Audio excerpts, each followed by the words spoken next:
मेंढक और बैल की कहानी।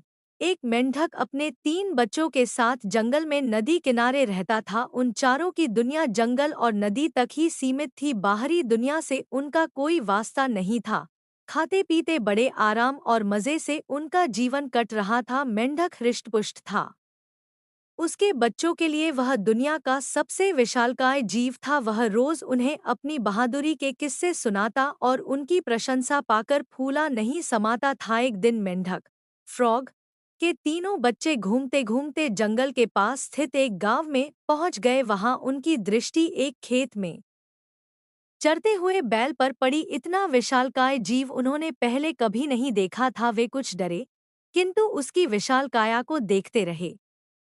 तभी बैल ऑक्स ने हुंकार भरी और मेंढक के तीनों बच्चे डर के मारे उल्टे पांव भागते हुए अपने घर आ गए। बच्चों को डरा हुआ देखकर जब मेंढक ने कारण पूछा तो उन्होंने विस्तारपूर्वक बैल के बारे में बता दिया। इतना बड़ा जीव हमने आज से पहले कभी नहीं देखा। हमें लगता है दुनिया का सबसे विशालकाय जीव आप नहीं, वह है। अपने बच्चों की बात सुनकर मेंढक को बुरा लगा। उसने पूछा, वह जीव दिखने में कैसा था? उसके 4 बड़े-बड़े पैर थे, एक लंबी सी पूंछ थी, 2 नुकीले सींग थे। शरीर तो इतना बड़ा कि आपका शरीर उसके सामने कुछ भी नहीं। बच्चे बोले। यह सुनकर मेंढक के अहंकार को जबरदस्त ठेस पहुंची। उसने जोर के सांस खींची और हवा भरकर अपना शरीर फुला लिया। फिर बच्चों से पूछा, क्या वह इतना बड़ा था? नहीं, इससे बहुत बड़ा। बच्चे बोले।